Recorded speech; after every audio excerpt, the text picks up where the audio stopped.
It's always wedding season. I'm going to show you how to take a vintage train case and turn it into a fabulous card box for the bride and groom.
Now, you got to find your vintage train case. Flea market's always my favorite place.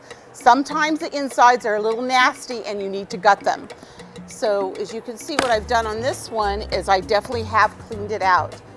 Good tip, use a little Clorox if there might be any nasty little things in there. I like to leave it having a sun bath and letting the odors get out from the natural of the sun. Once you have taken and gutted your whole train case, you need to make a pattern. I actually was able to pull this off when I took the lid off and trace it onto a grocery bag to make my template. So actually the train case lid and the bottom are the same size. So you only need to do one pattern. I went ahead and traced it on some nice cardboard, as you can see. Cut out the cardboard and I did two pieces. The next thing I'm going to show is how to line it with some felt. We're going to start by using a piece of Kunin felt, and this is their shaggy felt. And what's so cool about this, it's actually made from 100% recycled drinking bottles. And I love the texture, and this will make a fabulous lining for the inside of our case. So you're going to go ahead and measure the inside of your train case. They all vary, and I made myself a little template, again, using the grocery bag. And I cut myself a nice long strip. I used a rotary cutter and a quilting ruler. You don't have to, you can draw a line with felt and just hand cut it. And then I did zigzag it on my sewing machine, but good old fabric tack will keep it together for you as well. And we will be using this a lot as we go. So you're gonna sit this piece aside, and there's a couple more pieces we wanna cut. When you open up the train case, there's always a little piece that covers the lid and the base, and you'll see that when you're gutting your train case, and so that's what this little piece is for. So we'll show you in a few minutes how that works. So once you get those cut, we're going to put them aside. Then you're going to cut yourself out a bottom. So now we're working on our bottom. I cut the felt. As you can see, I just kind of rough cut it. I literally put the cardboard on and just rough cut, I say maybe an inch around the edges. You're going to come in with your scissors and you're going to cut just on the curves.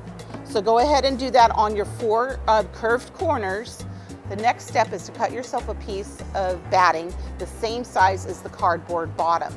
I'm going to take a little bit of fabric tack and I'm just going to swirl it across the bottom just to hold that right in place.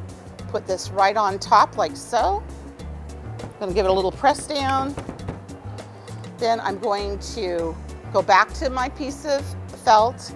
I'm going to turn this upside down, and remember we clipped the four corners, and you're going to start with the glue, fabric tack again, and I like on the corner ones to add a little bit of extra, and you're going to just roll them up like that. Get your four corners done, bring up your sides, and I'll show you just how it looks when you're done. Super easy, tacks really quickly, and all you have to just press it down a little bit and it's ready to go.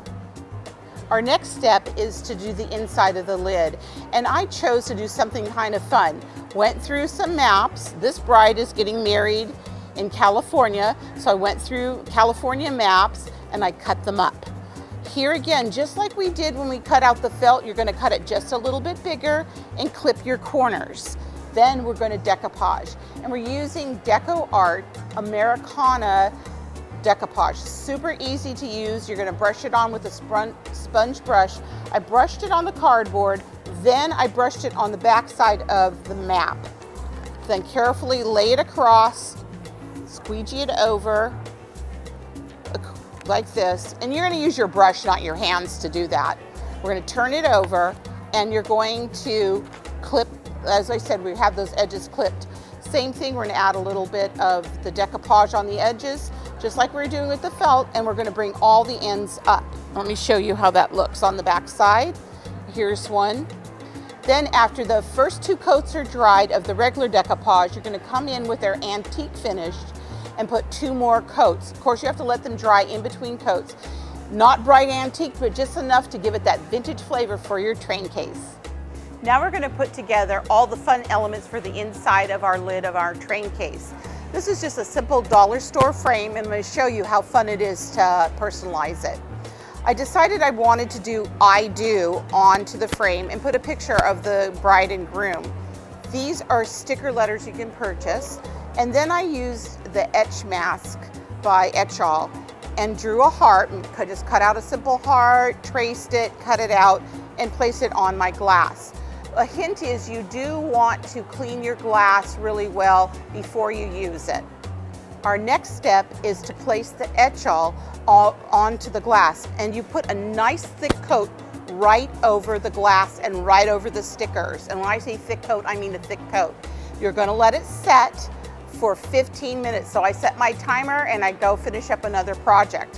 When that time comes up, we're going to go to our Etch All jar, and we're going to use a squeegee, or you can use a paintbrush, and you're going to move all of that thick Etch All right back into the jar. Close your jar up, go to your sink and rinse it off. And when you rinse it off, you already can see that great little frost that's happening. And you're going to peel off your stickers, and look at that. Isn't that great? So we're going to go ahead and get that peeled off, and we're going to get on with our next step. Our next step is to paint that dollar store frame. And I used Deco Art's Americana Chalky Finish paint. Love this stuff. It's going to make this frame not look like it's from the dollar store. I painted a coat on, and you want to make sure the stripes are all, the brush strokes are all going in the same direction as I did here. Let it dry. If you think some of that plastic frame is still coming through, go ahead and add another coat. Once it's dry, then we're going to go to their cream wax, so amazing. And we're going to add this to give it that really antique look, which is fun because, like I said, we're staying in the theme of that train case. We're just going to brush this on. If it's too thick, you can always go back with a paper towel and wipe it off. This is exactly how I want it to look. So I'm just going to add this on, just like this. And you get the idea. We're going to go ahead and finish that whole frame. Our next step is to finish up our frame by giving it a really special texture. And I did that by using Makin's Push Mold. This is their flower one, and it has some really great little ornate pieces on it as well. So what I did is I simply took the brown, and I worked, this is actually their terracotta, and you're just going to work that right into the mold. Now, I did find with some of these that are a little bit more delicate, and they're, if the edges fall over, you can push it out of the way, but if there's a little bit of hangover, you can always trim it off with your scissors, or with a knife, you know, craft knife, you can do that. So I'm just working it right into the mold, as you can see, using little pieces at a time. So now we're going to pop it out of our push mold and just gently pull it out. And here you have this great piece, like this. And I'm just going to turn this frame over so you can see what I did for the top part. I laid this across, and when the clay is still moist, you can literally mold it right onto the frame, and you don't even have to glue it. If you think it is going to pop up when it's dry, you can go ahead and use some Beacon 527. It'll hold it really well. Then I want a couple little red hearts. So I'm just taking a little bit of red clay, and I'm going to roll them. I'm going to show you how easy this is to do. Let's see if it wants to cooperate with my fingers today. I'm going to roll myself a little piece like that and one more little piece like that. I want to kind of get, you can start with little balls and you can roll them. I'm going to push them together and look, automatically we have a little heart. Look how fun that is. So easy to do. Now it's time to finish up your case. I'm just going back to my original one to show you.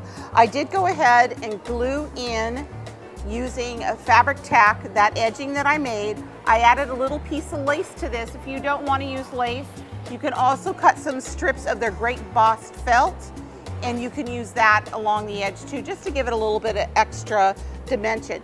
Then that piece I covered, I pushed it right into the bottom of the train case so you can see that. Then I inserted the top, I glued this in. You're going to want to use a 527 from Beacon to glue the inside of the lid. Press it down, it's going to be a snug fit, but it'll be great. Then we're going to put the frame together. You're going to put a picture of the bride and groom, put your I do with the heart, etched all glass, and then your last little piece is a heart where they live and where they're getting married. Now, everybody needs to know what it really is for when it's done at the wedding, so you're going to do cards. Super, super easy to finish this part up. I took a piece of the Kunin's wonderful embossed felt. I cut it into strips, as you can see here, and I just made my own little banner template, just like that, and cut it out. Once I cut them all out, I have 5 of them. I took them to my sewing machine and I just folded over a 1/2 inch and top stitch. If you don't want to top stitch, you can go ahead and use your fabric tack. So cards, of course, is spelled out as 5 letters. So I have 5 of these. Go to your die cut machine and cut out cards. And how I attached the letters to the felt is using Beacon's felt glue. Oh my gosh, it makes it so much easier to attach. Well, you get the idea with your S. I'm doing this upside down. Then you're going to go ahead, once you have it all done, is string it together and wrap it around your card box. This is like a great box. The bride and groom not only can put their cards that they get for at the wedding, but they also have a great little case to take home for a treasure from that special day. We hope you've been enjoying our All-Star Designers Winter Series. Like us on Facebook, pin us on Pinterest, and follow us on Twitter. And for full instructions and complete supply lists for all of the projects featured on the series, go to whencreativityknocks.com and sign up for our newsletter, and you'll be eligible to win one of the prize packages full of products from all of our series sponsors.